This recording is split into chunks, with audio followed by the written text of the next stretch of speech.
Okay start करते हैं। सो SP के सबसे इंपॉर्टेंट डिस्टिंग बिटवीन जो एग्जाम में आते हैं और गारंटीड ये एग्जाम में आएंगे, ऐसा नहीं बोल रहा कि ये एग्जाम में नहीं आएंगे।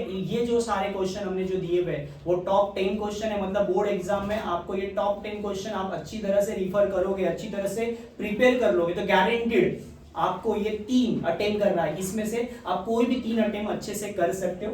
सो top very important distinguish between, so ये जो बोर्ड एग्जाम में आया उसमें पहला सबसे इंपॉर्टेंट डिस्टिंग बिटवीन कितने मार्क्स के लिए आते हैं? 12 मार्क्स के लिए आते हैं। एनी 3 मतलब आपको 3 सॉल्व करने होते हैं, कोई भी 5 दिए जाएंगे उसमें से आपको कितने सॉल्व करने हैं? 3 सॉल्व करने होते हैं। अब ये 3 कौन से हो सकते हैं, मतलब बेसिकली आपको चॉइस होती है, आपके हिसाब से चॉइस करना है आपको। जैसे ये क्वेश्चन चैप्टर नंबर 1 जो है उसमें से एक क्वेश्चन रिपीटेटिव बहुत बार पूछा गया है, जैसे fix capital and working capital. तो आपको पता होना चाहिए फिक्स कैपिटल और वर्किंग कैपिटल में डिफरेंस क्या है। ये दोनों के डिफरेंसेस आपको पता चल गए तो डेफिनेटली आप क्या कर सकते हो, लिख सकते हो। Fix capital long term purpose के लिए होता है, working capital short term purpose के लिए, एक बेसिक फंडा बताने के लिए। और ये चैप्टर नंबर 1 में आपको ये पूछा गया हुआ है, मतलब बेसिकली चैप्टर नंबर 1 में आता है। और ये कितनी बार आया? मार्च 14 में, 15 में, 16 में, 17 में और 22 में भी आया हुआ है। तो ये आप एक एक्स्ट्रा क्वेश्चन अच्छी तरह से क्या कर सकते हैं, प्रिपेयर कर सकते हैं। सो पहला क्वेश्चन आपका fix capital and working capital हो गया।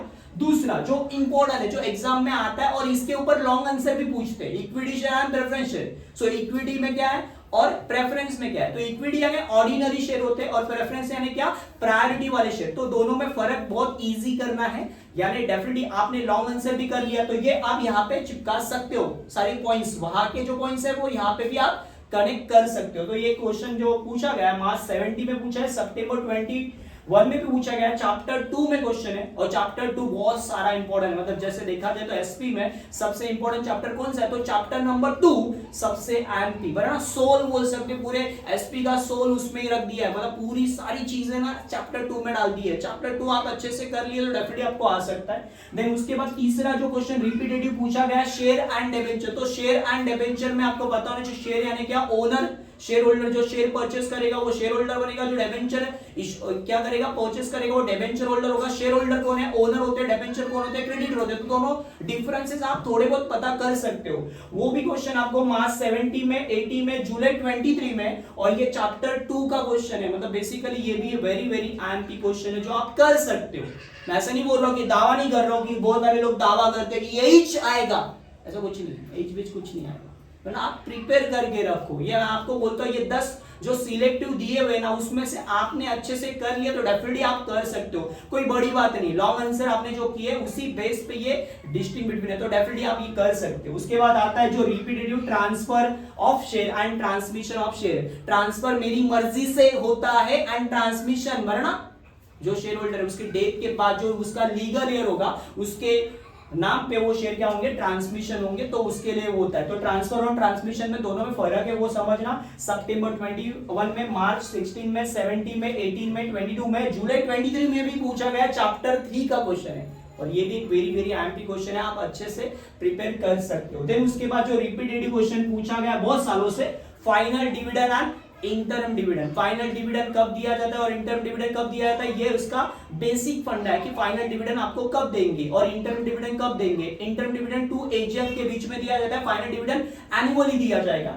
ओके, ये भी कब पूछा गया है? मार्च 14, 15, 16, 18, 19, जुलाई 23, चैप्टर नंबर 10 का क्वेश्चन। और ये भी एक वेरी वेरी एमपी क्वेश्चन है जो आप अच्छी तरह से प्रिपेयर करके रख सकते हो। सेफ और साइड, ये सारे क्वेश्चन जो दे रहा हूं ये सेफ और साइड है। ये जो आप यहाँ पे कोई तुक्का नहीं है, मतलब यही चाहेगा ऐसा कुछ नहीं है बॉस।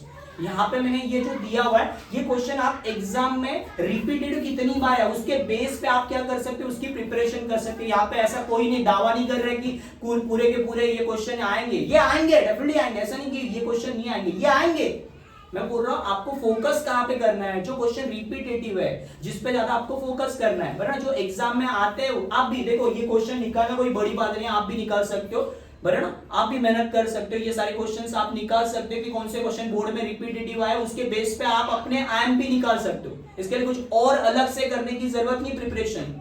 तो ये मैंने निकाल के रखे हुए, आपको सिर्फ देखना है कि भाई कौन से क्वेश्चन है जो आपको ज्यादा फोकस कर रहे हैं। तो ये 4th 5th वाला फाइनल डिविडेंड है, इंटरम डिविडेंड और चैप्टर नंबर 10 का। देन उसके बाद जो आगे वाला है primary market and secondary market, वरना ये भी क्वेश्चन एग्जाम में बहुत बार पूछा गया है ओके, मार्च 60 में, 70 में, 80 में, 90 में, 22 में, सितंबर 21 में, जुलाई 22 में, और ये चैप्टर नंबर 11 का ना, चैप्टर 11 का ये टॉपिक में से आता है। और ये बहुत आईएमपी क्वेश्चन है, प्राइमरी मार्केट और आपको सेकेंडरी मार्केट में डिफरेंसेस करवा के दिखाना है। उसके बाद और एक क्वेश्चन आता है जो रेफरेंस के लिए आप कर सकते हो, इसके साथ कर सकते हो, money market and capital market, बराबर ना। सो मनी मार्केट और कैपिटल मार्केट भी इसी से कनेक्टेड है। मार्च 15 जुलाई 23 में चैप्टर नंबर 11 का ही टॉपिक है। उसके बाद ये 3 एक्स्ट्रा है जो आप कर सकते हो सेफ और साइड बर्न। ऐसे देखा जाए तो 7 मैंने आपको बता दिए जो आईएमपी है, वेरी वेरी आईएमपी, जिसमें आप फोकस कर सकते हो, गारंटेड इस पे आपको ज्यादा मार्क्स मिलने के चांस है। 3 बचे हुए, own capital and borrow capital. Share debenture का ही थोड़ा सा कनेक्टेड टॉपिक है, own capital and borrow capital. Own मतलब शेयर्स आएंगे, बोरो मतलब डिबेंचर और बाकी जो भी एक्सटर्नल फंडिंग की जाती है वो वहां पे आएगी। डिविडेंड एंड इंटरेस्ट ये भी इजी है, आप अच्छे से कर सकते हो। Right share and bonus share, बाकी भी और सारे हैं, ऐसा नहीं कि नहीं है बाकी भी, बट ये सिलेक्टिव टॉप 10 है, मतलब जो आप आराम से करोगे, अच्छी तरह से कर लोगे तो डेफिनेटली आप इसमें से 5 और इसमें से 5 आती है। आप कोई भी पेपर जाके देख लेना, लास्ट ईयर के जितने भी पेपर है उसमें ये 10 में से क्वेश्चन आपको मिलेंगे, मतलब मिलेंगे। 3 क्वेश्चन तो डेफिनेटली मिले हुए, ऐसा नहीं कि ये क्वेश्चन नहीं आए, 3 तो क्वेश्चन आपको गारंटेड मिल सकते हैं।